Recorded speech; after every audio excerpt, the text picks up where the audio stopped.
G'day, this is JTLive and welcome back to another set of South Stand Stories. This series, of course, will go through everything happening in and around the world of Leeds United. And we have a little talk about it. And of course, we look forward to this weekend's game. Brighton, Saturday, 3 o'clock kickoff. Does it get any bigger and better than this? Yeah, it actually does. It gets quite a lot bigger and quite a lot better. But nonetheless, it is an absolutely fruity game. A newborn rivalry which has kind of dissipated over the past couple of years. They've gone back from, being kind of contentious rivals to just little old Brighton, who are absolutely romping the league right now, doing very, very well for themselves. Meanwhile, Leeds are absolutely pissing our season back up a toilet wall again. But things are changing, and they're changing fast now under Javi Gracia, and I'm feeling a little bit confident. The Chelsea game, just lacking that clinical edge. We spoke about it before. We're lacking that clinical edge. And once we can fix that, once we can sort things out, I think we can really start to hurt Brighton. And speaking of hurting them, I've just noticed this under my eye. I don't know what the hell this is. I'm not going to lie to you here. I just seen this. I don't know what this scar, bruise, whatever the hell it is. But I'll tell you something. It is going to be nowhere near as vivid or as sharp as the scar that Brighton fans are going to have to be sleeping with for the next month after the ass whooping that they get delivered first hand on the Saturday by yours truly. That is right, Leeds. Speaking of the striking deficiencies, I feel like we're going to come out with a bang, and Javi Gracia feels that as well, because Javi Gracia has actually been talking about changing his system to fit a front two. Obviously, he was talking about Jorginho Rutter, who in 9 appearances has a big fat whopping 0 goals. Not the most impressive goal return for your record signing, £30 million plus on a striker. You'd expect him to at least have a goal or two on his tally by now. You would expect that, but it's not all his fault. Those 9 appearances don't necessarily mean 9 times 90 minutes. Realistically, he's probably played about maybe 2.5 90 minutes in his career at Leeds United. So it's not as bad as it would seem, but it hasn't been going amazingly for him. Although he has started to pick up performance-wise as the games have gone on. Chelsea, I think he was a little bit back to how he was when he first signed for us, but the game before, definitely against Fulham, I thought he was phenomenal that game. Very unlucky to not have a goal, but he's been talking about putting him up in a front two, potentially with Patrick Bamford, in order to get the best out of him. Now, do I see this happening?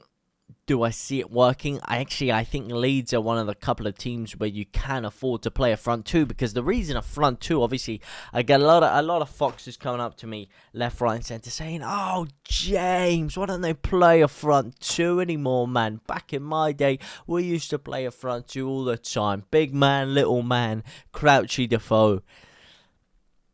It doesn't really work in today's game. You see, the game is won and lost in the midfield. The midfield is by far the most important position in the pitch in the modern game. And unfortunately, when you play 2 up front, you leave too much vulnerability, because you're going to want to play, unless if you're playing a diamond, like a 4-1-2-1-2 diamond, very, very rare you're going to be playing that. More than likely, you're going to be playing with some sort of wide men, left wing, left mid, right mid. And in that case, you're going to be leaving yourself with only 2 central midfielders in there. And unfortunately, you're just going to get overrun by these other teams with 3 midfielders in there. The only team that seemed to make it work are Brentford, because they have such an industrious midfield. Now, I think Leeds, with the workers that we have in our midfield, we could actually kind of counteract that, because we do have Adams and McKennie who run ragged on that pitch. They run midfielders ragged, especially Adams, who can cover so much grass that I'm telling you, he's going to be sold in your local B&Q very, very soon. He is an absolute animal in there, and he kind of gives me shades of N'Golo Kante. No, I'm not saying he's as good as N'Golo Kante, but N'Golo Kante for Leicester was able to play that 4-4-2 role because he was doing the work of basically 2 midfielders in there, so it allowed Leicester to play with 2 up front and with the wingers and not have to worry about the loss they would have in that midfield area. Now, that is what Adams reminds me of, partner him up with McKennie. And I think you got a little bit of a potential there for a front two. Do I see it really working against a side like Brighton? No, I do not see it working against a side like Brighton. I have to be honest with you. Brighton, for me, too much energy, too much skill in there. And if you leave them, if you try and push too many men forward, trying to play a front two, I think they would really take advantage of us. So I don't really know. Let me know what you guys think. Do you think Leeds have the capabilities of playing a 4-4-2? It would require a lot of defensive work rate from our wingers, which means Harrison would probably be sure to start. Either Nonto or Somerville or Sinistero and his back would have to get the chop. I think Harrison would be one of the players in there. You're then pushing Aronson also out of the side. So I think it kind of diminishes our attacking options a little bit if we go with the front two. But let me know what you guys think. Unless if maybe we go Nonto up front with him. But I don't know. I think we lose. I think we lose too much personally. But let me know what you guys think about that one down below.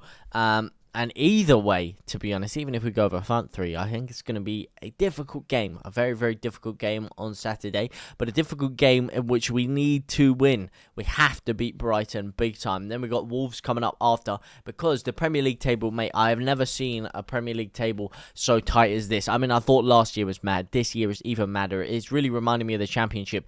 2 wins or 2 losses. And you could theoretically go from 20th to 12th. Crystal Palace, 25 games, same as Leeds. 27 points. They're 5 points ahead of us. Leeds, oh man, this is so tight. We are 1 point off the drop. 1 point, no. 0 points off the drop. 1 point off last place. This is too mad, mate. Too tight. Nottingham Forest, 25 games, 26 points. Feasibly catchable. Leicester, oh man, if only we'd beaten Forest. If only we'd beaten Everton. Wow. Know how we'd be cruising right now. We would be cruising. 6 extra points. We'd be on 28. We'd be in 12th position. We'd be in 12th position. Looking up Aston Villa's skirt. Away from the pressure of Everton and Forest, who would be down in the relegation. So we'd be chilling. But alas, we couldn't do it. We couldn't get the job done. And now this is looking really mad. Looking really, really mad. If we can get 2 wins in our next 2 games, it would put us probably above Wolves. Presuming that they lose their... Actually, yeah, because they have a game in hand. Well, presuming they lose their extra game in hand, probably put us above Wolves if we can win our next 2. Definitely put us above Forest. Definitely put us above Leicester. Definitely put us above West Ham. We'd be chilling. Alright, we'd be chilling. 6 points out of our next 6 games. Out of our next 2 games, sorry. Do you think it's possible? Do you think it's something we can feasibly do? I certainly do.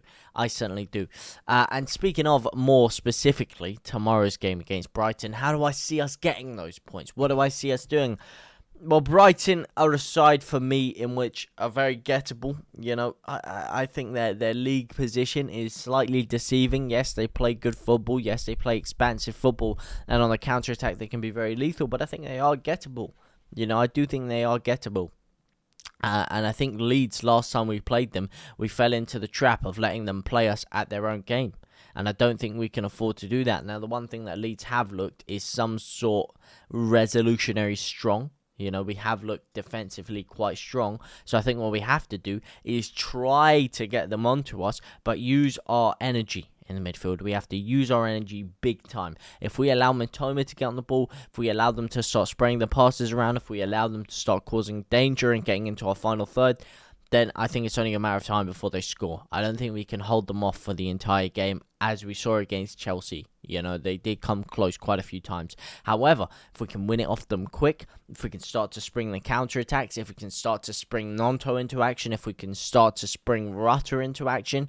Look, man, Rutter, we were talking about it before. It's only a matter of time before that guy gets his first goal. He needs to get his first goal for Leeds. It is begging. It is beckoning for Leeds. And with Rodrigo still out on the sideline, we need goals big time. Now, how long is Rodrigo going to be out for? I don't know. There's been a lot of talk about him potentially coming back.